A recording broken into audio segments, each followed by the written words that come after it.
ನಾಡಿನೆಲ್ಲೆಡೆ ಕಳೆಗಟ್ಟಿದೆ ಸಂಕ್ರಾಂತಿ ಸಂಭ್ರಮ. ಮಂಡ್ಯದಲ್ಲಿ ನೆಚ್ಚಿನ ರಾಸುಗಳಿಗೆ ಸಿಂಗಾರವನ್ನು ಮಾಡಿ ಕಿಚ್ಚು ಹಾಯಿಸಿದ್ದಾರೆ ರೈತರು. ಗೋಧೂಳಿ ಲಗ್ನದಲ್ಲಿ ರಾಸುಗಳಿಗೆ ಕಿಚ್ಚು ಹಾಯಿಸಿದ್ದಾರೆ ಅನ್ನದಾತರು. ಮುಗಿಲೆತ್ತರದ ಬೆಂಕಿಯಲ್ಲಿ ರಾಸುಗಳ ಜೊತೆಗೆ ನೆಗೆಯುತ್ತಾ ಓಡಿ ಹೋಗಿದ್ದಾರೆ. ಗ್ರಾಮೀಣ ಭಾಗ, ನಗರ ಪ್ರದೇಶಗಳ ಹೆದ್ದಾರಿಯಲ್ಲಿ ಕಿಚ್ಚು ಹಾಯಿಸಿ ಸಂಭ್ರಮಿಸಿದ್ದಾರೆ.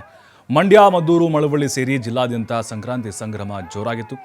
ಇನ್ನು ಈ ಕಡೆ ಉತ್ತರ ಕರ್ನಾಟಕದ ಕಡೆ ಅಲ್ಲಿ ಬೇರೆ ವಿಭಿನ್ನವಾಗಿ ಮಾಡ್ತಾರೆ. ಈಗ ನೋಡಿ, ದಕ್ಷಿಣ ಕರ್ನಾಟಕ ಭಾಗದಲ್ಲಿ ರಾಸುಗಳಿಗೆ ಏನು ಕಿಚ್ಚು ಹಾಯಿಸುವಂಥ ಒಂದು ಸಂಪ್ರದಾಯದ ಬಹಳ ವರ್ಷಗಳಿಂದ ಮಾಡ್ಕೊಂಡು ಬರ್ತಾನೆ ಇದ್ದಾರೆ. ಅದರ ಜೊತೆಗೆ ಬಾಗಲಕೋಟೆ ತ್ರಿವೇಣಿ ಸಂಗಮ ಮತ್ತು ಅಂದರೆ ಕೂಡಲ ಸಂಗಮದಲ್ಲಿ ಪುಣ್ಯ ಸ್ನಾನವನ್ನು ಮಾಡಿದ್ದಾರೆ. ಕೃಷ್ಣ, ಮಲಪ್ರಭಾ, ಘಟಪ್ರಭಾ ನದಿಗಳ ಸಂಗಮ ತಾಣದಲ್ಲಿ ಪುಣ್ಯ ಸ್ನಾನವನ್ನು ಮಾಡಿದರು. ಅದಾದಮೇಲೆ ಸಂಗಮನಾಥನ ದರ್ಶನ ಪಡೆದರು ಭಕ್ತರು. ಬಸವಣ್ಣನವರ ಐಕ್ಯ ಮಂಟಪ ದರ್ಶನವನ್ನು ಭಕ್ತರು ಪಡೆದುಕೊಂಡಿದ್ದಾರೆ.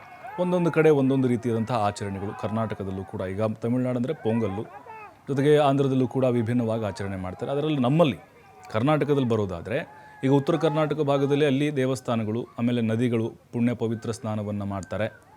ಅಲ್ಲಿ ಸ್ನಾನವನ್ನು ಮಾಡಿ ಕುಟುಂಬ ಸಮೇತರಾಗಿ ಬಂದಿರ್ತಾರೆ. ಎತ್ತಿನ ಗಾಡಿಗಳಲ್ಲಿ ಬಂದಿರ್ತಾರೆ, ಟ್ರ್ಯಾಕ್ಟರ್ಗಳಲ್ಲಿ ಬಂದಿರ್ತಾರೆ. ಬಂದು ಅಲ್ಲಿ ಊಟವನ್ನು ತೆಗೆದುಕೊಂಡು ಬಂದಿರ್ತಾರೆ. ಎಲ್ಲವೂ ಕೂಡ ಮನೆಯಿಂದ ಸಿಹಿಯಾಗಿರ್ಬೋದು ಎಲ್ಲವನ್ನು ಮಾಡ್ಕೊಂಡು ಬಂದು ಅಲ್ಲಿ ಕುಟುಂಬಸ್ಥರೊಂದಿಗೆ, ಸ್ನೇಹಿತರೊಂದಿಗೆ ಆ ನದಿಯ ದಂಡೆಯ ಮೇಲೆ ಕುಳಿತುಕೊಂಡು ಊಟ ಮಾಡಿ ಖುಷಿಯನ್ನು ಅಲ್ಲಿ ವ್ಯಕ್ತಪಡಿಸ್ತಾರೆ. ಇದು ಆ ಭಾಗದಲ್ಲಿರುವಂಥ ಒಂದು ಸಂಪ್ರದಾಯ.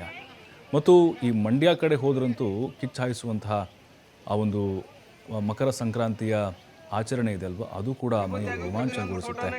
ಅದರಲ್ಲೂ ಆ ಬೆಂಕಿಯಲ್ಲಿ ರಾಸುಗಳು ನುಗ್ಗಿ ಹೋಗ್ತಾವಲ್ಲ, ಅದ್ರ ಜೊತೆಗೆ ರೈತರು ಕೂಡ ಹಾಗೆ ಓಡ್ತಾ ಇರ್ತಾರೆ. ನೋಡಿ, ಇಂತಿಂತಹ ದೃಶ್ಯಗಳಿದೆಲ್ಲವೂ ಕೂಡ. ಇದಕ್ಕೆ ವೈಜ್ಞಾನಿಕವಾದಂಥ ಒಂದು ಹಿನ್ನೆಲೆ ಕೂಡ ಇದೆ.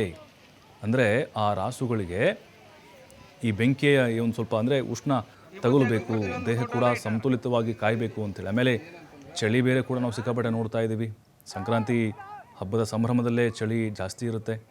ಈ ಕಿಚ್ಚು ಹಾಯಿಸೋದ್ರಿಂದಾಗಿ ಅದು ಸೈಂಟಿಫಿಕಲ್ಲೂ ಕೂಡ ಮನುಷ್ಯರ ದೇಹದ ಮೇಲೂ ಕೂಡ ಪರಿಣಾಮವನ್ನು ಬೀರುತ್ತೆ ಅನ್ನೋದು ಕೂಡ ವಿಶ್ಲೇಷಣೆ ಇದೆ.